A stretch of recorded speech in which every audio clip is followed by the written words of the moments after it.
I'm going to hand this over to Lori first to talk about the word. That word, the one that we're wearing. Ogyohsraniyohsdoh, Haudenosaunee, Onondaga.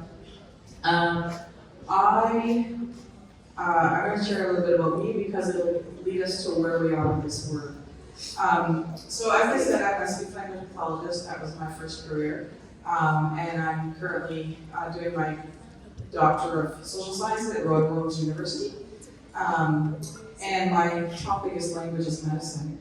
And along the way, I've had several teachings about we're medicine for each other, food is medicine, language is medicine, and so if you're wondering why a speech language pathologist is at a food sovereignty conference, that's why, because everything is connected. And so the years I spent at Six Nations as Director of Health Services were years that I was really trying to move the ship. We have a teaching about the two-row wampum, which talks about, the settlers will have their ship and they will travel down the river of life, and we as Haudenosaunee will have our own canoes and travel down our river. And it feels like sometimes that our canoe has been broken and we're actually in the swimming pool of the big ocean liner. So I guess my passion is to rebuild our canoe and to contribute to that. So when I looked at the health services in our community they say they publish 13,000, but we think there's more like 20,000 of us living there on our territory. Recognized that we were providing our health services in a way that was very much dancing to the drum of Eurocentric ways of knowing and funder empowerments that said, do this many visits and all those sort of things. So really recognizing that we needed to move to a place where we had culture as foundation. So really looking back into our Haudenosaunee teachings, understanding that Creator gave us all that we needed in the land around us, which we've heard many times already today. And so really digging into our ceremonies, our teachings, our connection to our medicines, our connections to our food. And it took a while, but we were able to create a traditional medicine program which gave our community members access. So we have not retained our language very well. So there's a very large I guess passion about language, revitalization, reclamation, all those sorts of things, and it's not moving fast enough. So we're looking for as many ways as we can to bring that language into the living of the day-to-day. So when we thought about our own journey with the project that we're going to talk about with you today, or talk to you about today, we recognized that we needed to ground it in our own language that carries our culture and our own teachings. So we were able to even create a traditional advisor role in a colonial elected council system. And we went to him and we asked him to give us a word that would capture the kinds of work that we were wanting to do with our project. And so he looked to our Thanksgiving address. So our Thanksgiving address, or our binomial, is usually recited at the beginning of a gathering. And at that time, we recognize all of the people and all of the creatures and all of our environment and our creator. And within that, they talk about our sustenance. So Ogyohsraniyohsdoh is how it's actually pronounced. Ogyohsraniyohsdoh. And what that captures within our Thanksgiving address is the way that we have a relationship to all of creation, but specifically that we have a relationship to our Haudenosaunee, traditional Haudenosaunee foods, as part of our way of living, as part of what supports us to flourish. And it really spoke to our relationship with each other, Because this is a project that you'll hear more about as we go along that really is trying to rebuild some of those relationships, to make connections, and to really have a community-led and a community-built, I guess, type of project for our community. So I'll turn it over to Adrianne. First of all, I'm going to say, as way of introduction, I'm her neighbor. But truthfully, like all things and people in this room, she is a friend of my mom's, and I work with her daughter, and it is the way of building things. It's the way that we do things in our communities. So this organization, which the program itself, Ogyohsraniyohsdoh, is a community-driven effort with partnership of an organization called Nourish. And Nourish Leadership is an organization that believes in Indigenous food forward thinking that is related to climate. It's related to understanding the power of food in healthcare. Now, this is impactful to me as a food nerd, no offense to anyone else, just that's my preference. But if I could have preferred pronouns, that would be them. Food nerd, that's the one. But the Nourish Leadership Organization has what they call cohorts, anchor cohorts, very similar to a community practice in social work, for example. But what they have done is they've realized, in Canada in particular, the buying power of healthcare. So they are choosing to focus on hospitals, healthcare settings, large-scale non-Indigenous community organizations to tell them why it's important for Indigenous food to be present.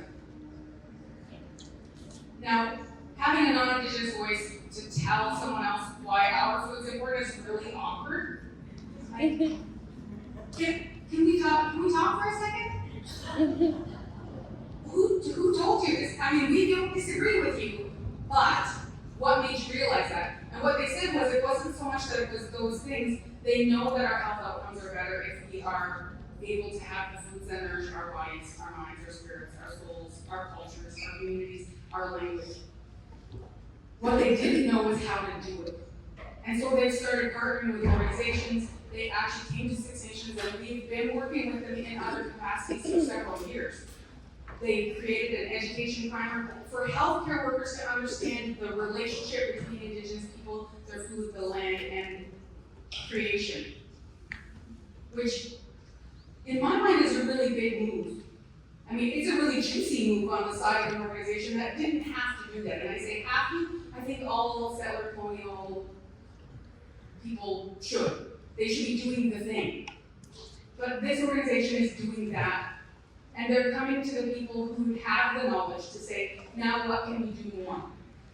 They have a lot of programs, and that was what happened here was they are doing what actually Lori and I are doing, which is we are taking a back seat to what the community is asking for. So this organization came in, they offered the opportunity, Six Nations Health Services, which is still within that system in the community, but it is also for the community, by the community. And as representatives of McMaster University, which we are, assistant professors, hanging out doing the academic thing, as formal as you can see I am. But what we are doing as those academics, as those people who have access to large grants and access to different forms of research, we are asking the community, what is it you would like to see? What are the things that we can do for you? We are the community partner to their driving force. And it's one of the times where I think university systems can work in favor of the community in a research capacity because we are not in any way leading this. As community members, though, we are. We get to be those insiders, which I'm an anthropology undergraduate. I work with archaeologists doing food things now as well, and every part of me is like, I'm the other. I'm secretly that person that all through grad school I was told, or undergrad I should say, I was told that I would never be able to understand or study. I can't be objective. I never want to be.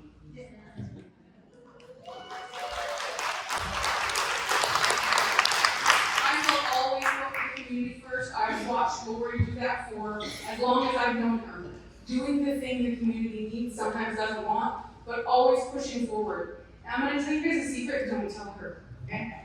I'll just move over here for a second. One of the really fun parts about this, because she's a speech language pathologist, doing her doctoral research about language revitalization. As that, remember that food nerd label that I so just want to wear as t-shirts? One of the things that I have come to see, and I know, and I believe, and I feel, and we'll carry on after this, but I want to say this secret first. There is no part of life that doesn't relate to food sovereignty. None. I've heard a couple times this weekend, I know this doesn't exactly suit food sovereignty. If it's science, if it's film, if it's language revitalization, it all does. Every part of everything that we do as Indigenous people is about Indigenous food sovereignty. Everything. Being alive is part of Indigenous food sovereignty. Sharing food together, sharing language together, sharing and or overlaying fashion together. Right? All of those things relate in some way to food sovereignty. Lori has been working on food sovereignty her whole life. She just didn't know. She thought it was a language. She thought it was speech. She thought it was leading healthcare. And individually, each of those things is important, and that's one of the things that we have asking for is knowledge translation. Do we have partnerships with our community food builders? Do we have access to our traditional food? One of the biggest questions we have going on right now in our community is, what is traditional Haudenosaunee food? Now, I saw a thing earlier, just before lunch, about the Coast Salish eat, and there's all that great list of things. But ours also, and I'm sure with the Salish as well, what did we grow? And I don't mean what did we plant, I mean what did we know how to support so it would grow better? What are we stewarding? What are we caring for? What are we doing so that those things that we harvest are supported? That also is part of this. I suppose we should get a task. I guess. Do you want to talk about the partners?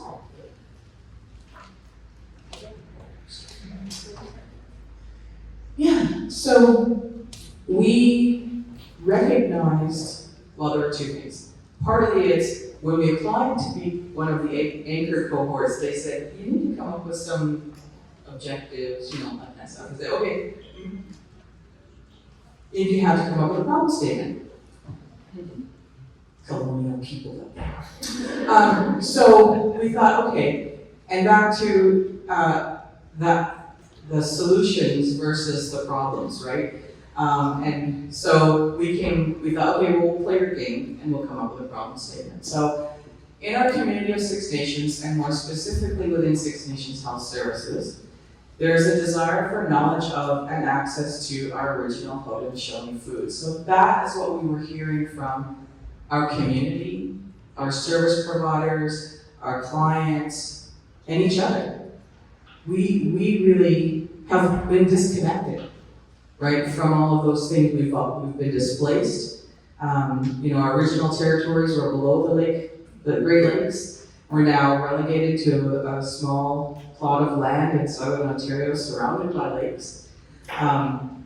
But we don't go out on the land because there is no land that is available to us. So you'll see here that the corn, the beans, and the squash, the three sisters, which we so lovingly saw on a t-shirt back there, are very much part of our creation story and very much part of Central. Those are probably the first things that people think of, but it's knowledge of and access to.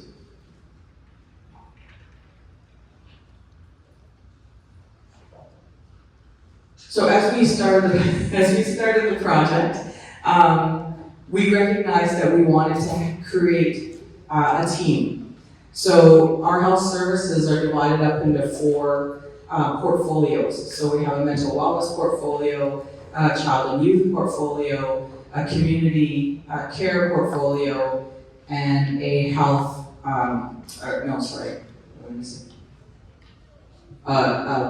primary care portfolio. So we brought members of all of those. They don't think that they're doing food work around food security or food sovereignty, much like Adrianne said. And it's a matter of, we said to them, we all eat.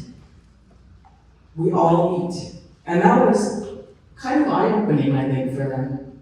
So we recognized through this project that we needed to bring people together. And these were people that might not be working together on a regular basis, but they are working with our community. They are providing services. They are connecting with a cross-section of our community. And so we really felt that we needed to do some team building. So we brought together 45 members of the healthcare staff, members of our community, food producers, food growers, frontline staff. There was quite a range. And we had a two-day event.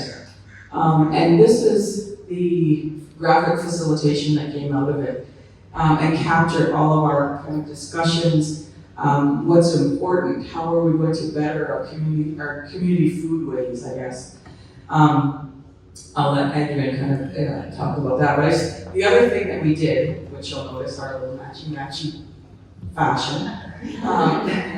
is we thought it was really important to build that sense of belonging with what we wear.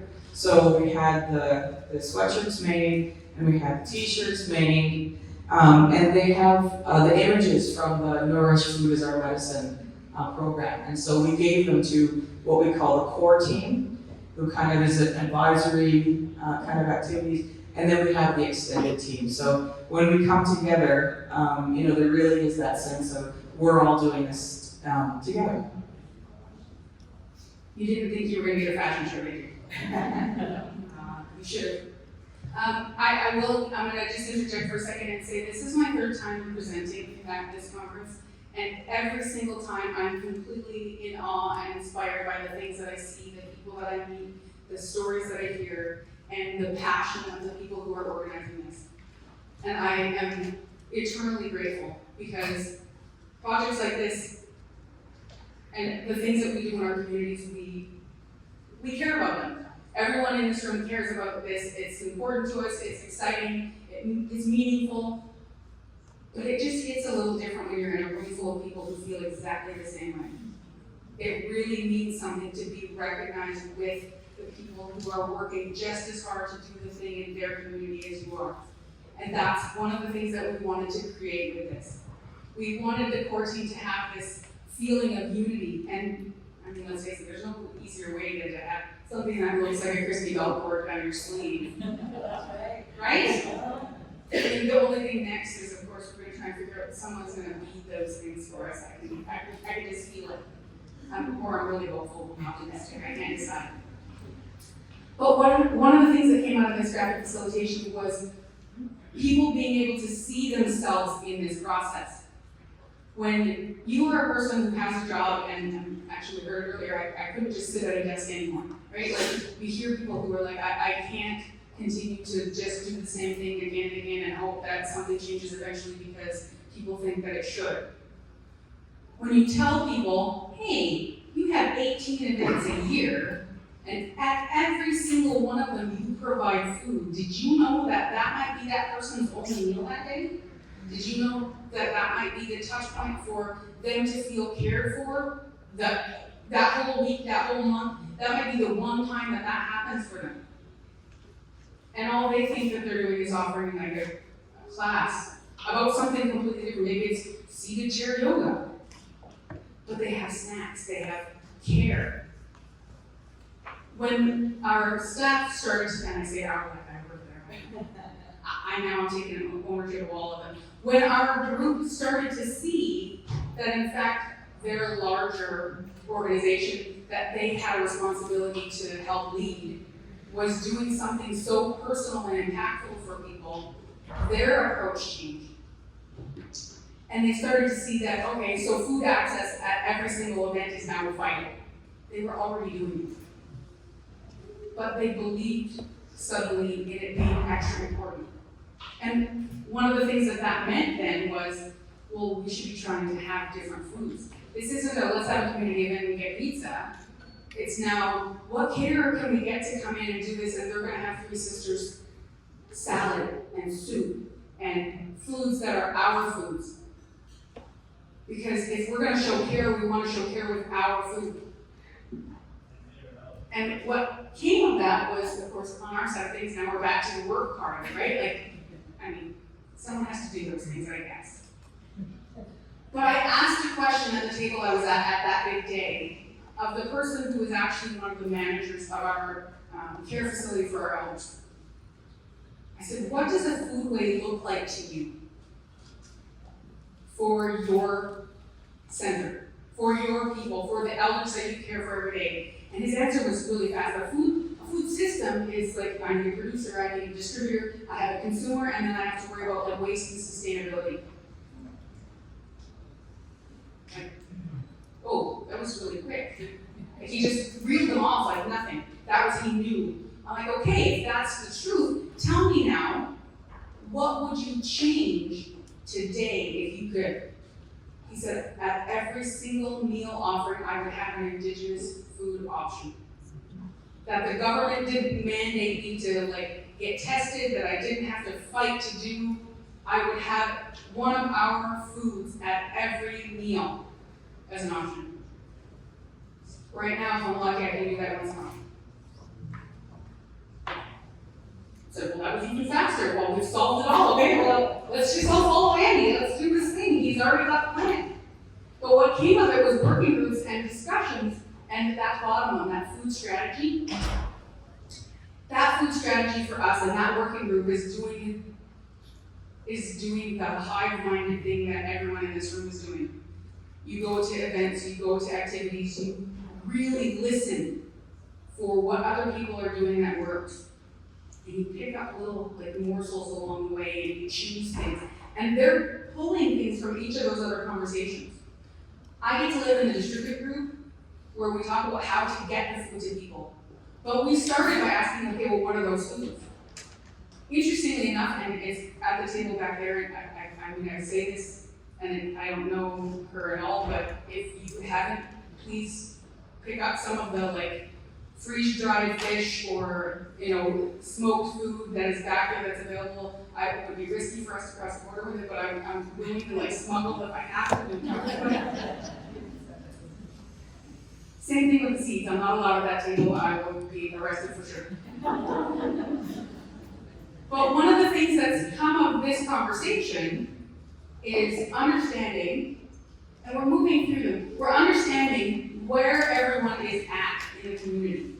Now I have to confess, and not that you can't tell, I'll tell you the story of this work. Lori's really good at being like, people need to see things, people understand language differently, let's have as many options as possible. So we are doing that. And I'm trying to work through all of these at the same time so that you have a feel for each one of them in a different way. But that's what we are talking about when you say a shifting perspective of food system, food production, preservation, storage. One of the things that came out really quickly in the distribute group of how do we get this food to other people wasn't like, okay, let's do a community activity. It was the conversations that we've been having the last 2 days. How do we make sure that we don't do what everyone thinks the Coast Salish did and basically starve all winter? We are smart, innovative, very well thought people. All over the world, Indigenous people have survived well before colonialism jacked up their food system. We had our own, we knew what it was. Now we have to figure out how to allow ourselves to get back to what those things are. And I say allow because we have been ingrained to understand that what we knew, what we ate, and what we were doing was unacceptable, wrong, strange, weird, illegal. we did something that I think a lot of people were a little confused by. We bought a freeze dryer. When your original foods are corn, beans, and squash, you can dry them. Squash is a little questionable dry. But if you've ever had like a freeze dried Skittle, come on. You can't tell me you haven't seen they're everywhere. Now imagine, I want to know next thing with freeze dried roll. Is it a thing? Fish eggs. Because I would love that. What it does is it maintains when you freeze dry something, it maintains the nutritional value of it. Almost to fresh. It can be rehydrated directly. We have had a huge conversation about our connection to language, culture, food, land, around freeze dryers. Which is what I keep telling you, everything is about food sovereignty.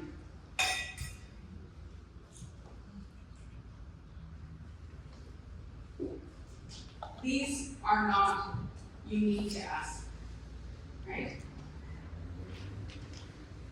We have a few slides left. Do you want to talk about some of them? So, Adrianne's right. Emma was like, we gotta make it visual, we gotta show people how things are connected, we gotta put it in front of them. But the reason for that is because I wanted them to see that we were listening. That we took these are their words, these are the things that they brought up at their tables, in their small working groups. What do these things mean? And this was a big conversation with lots and lots of words. And so what we did was we said, okay, well we've been using an online solution called Miro. I don't know if anybody knows Miro. But it's a huge sticky note magical board. And so we left their words as they were, and we just tried to organize them. And so these are what we're calling our foundational principles. So rather than saying, okay, what are our foundational principles? We gleaned it so that we're kind of harvesting it from all these little seeds of ideas, right? And so we came up with, our food strategy, and this project should be founded in connection to each other, to our culture, to our language, to our food, all of those things. It should have, everyone should be participating, right? It should feel like you're included, and it should feel like your contributions are valued and that sort of thing. Can you go back one? Because I'm going to go through it. We should feel there should be equitable access. So it doesn't matter whether you're a resident in our long-term care facility, or you're a community member, or you're a provider. That access should be there. And then our community should feel like they're involved, and this is being done for them. And then the center one, which is Ogyohsraniyohsdoh, is the word for our original ways. Right, so that's our teachings, our ways. It's also the word that we use for our language, because our language carries our culture. So all of the work that we were doing needs to be grounded in who we are as Ogyohsraniyohsdoh people. Okay. We also, like Adrianne said earlier, we want people to see themselves in this work. They want to see that they have value, that if they're a personal support worker, or they're a community food animator, or they're a portfolio lead, or they're a nurse. All of those folks have roles, and many of them are community members. So, they're born and raised in the community, they're working there, and that is, as you all probably know, it's very hard to work in your own community. There are extra challenges because you have that connection, right? But we have asked them to define what are your role, how do you see yourself in this? And then, what roles do we need to actually put this food strategy into action along the way?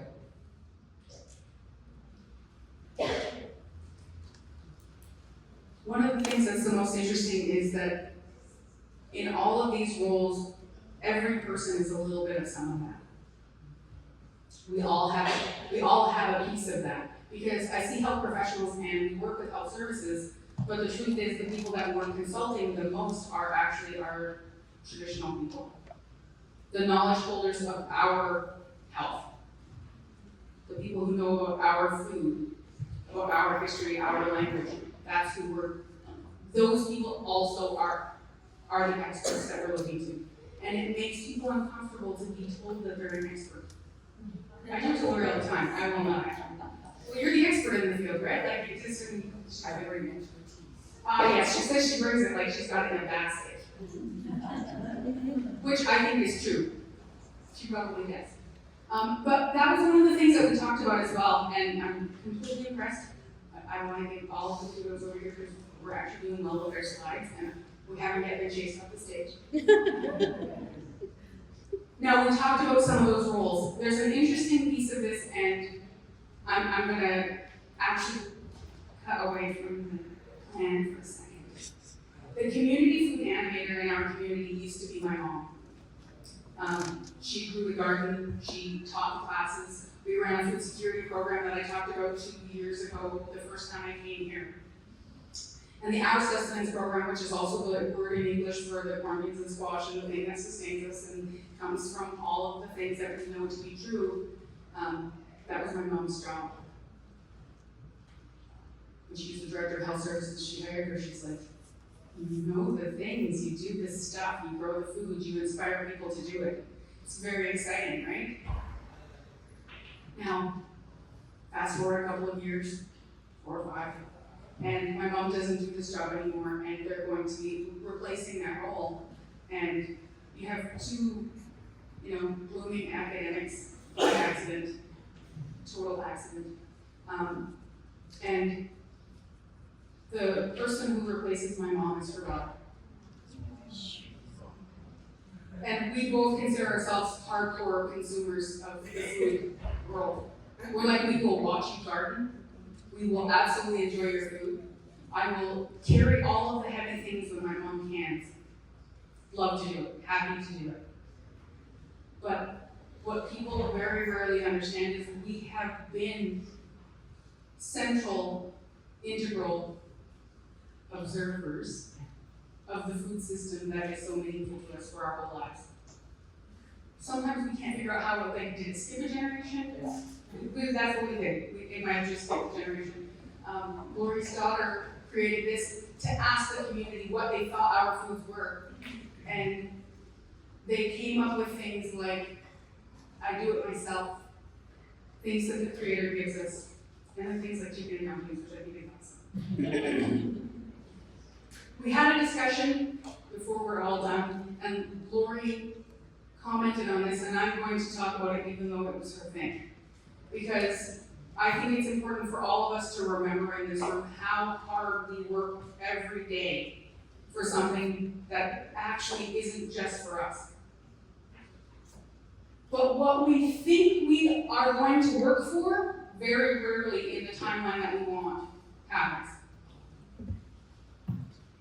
I can only hope that in someone's lifetime, because there's little wee kids in here, we will get to a place where we are hopeful for the things that this project is talking about. Because colonization is like a slow, steady game, right? Like a snowball down the hill. And it's been going for so long, it doesn't need us to believe in it. But we need to believe that it's possible for these things to be different. So when Lori was trying to explain to the community that having a goal did not mean we failed if we didn't reach it, was a big and really hard lesson for them. I mean, also a hard lesson sometimes for her, and I'm just going to say that because the grumbling academic beside me started grad school the year before I graduated.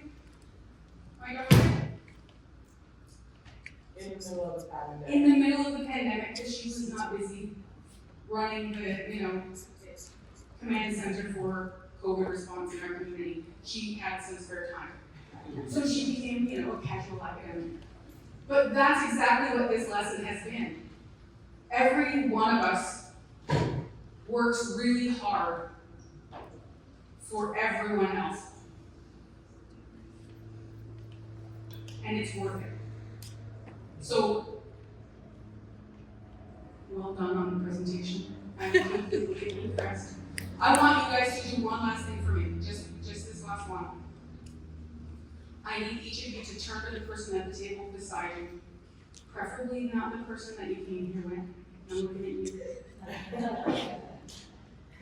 And remind them that they're doing this for the right reasons, and they're doing a really good job. And I'm not messing around. I'm going to try not to swear because I get sweary sometimes.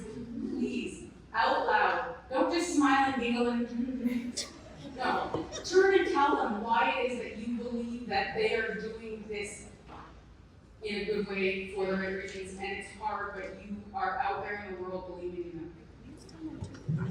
Okay, first of all, are you unwelcome? Are you uninvited? Uninvited. Okay, because let's not uninvite ourselves to the party. Yeah. How our ancestors got here, we have no control over it. You might not have been invited, but I invited myself to lots of parties. And no one ever kicks me out until the very end. So my suggestion to you is be a strong enough ally people invite you next time. Okay? Now, the thing about the foods that are here, that raising up, right? I find it a little bit shocking. Like, Sean Sherman just got an award for being the guy, right? For elevating Indigenous food. The key, no matter whether your ancestors, or the people, every one of my ancestors might have come from this land. It doesn't mean that I know the right plants or foods to eat either. Colonization did a great job. It really was effective. So, meet people. I'm going to give you guys all the same really useful, terrible suggestion that I gave to everyone. Make friends and don't be a jerk. If you do that, you're going to find someone who knows those foods. Because if you walk out into the world thinking, I don't know anything about this, but there are things out there. We had a bit of a delay this morning, and there was some plants out front that I had questions about. Now, I live in Southern Ontario, other side, right? But when I come here, as someone who's actually born in Bellingham, there are things that look and feel familiar to me, and I don't know why. So I asked, what's the first thing you do? I'm like, can I eat that, or is it gonna do bad things to me? That's the way that will change person to person. We cannot change the system every day if we don't change the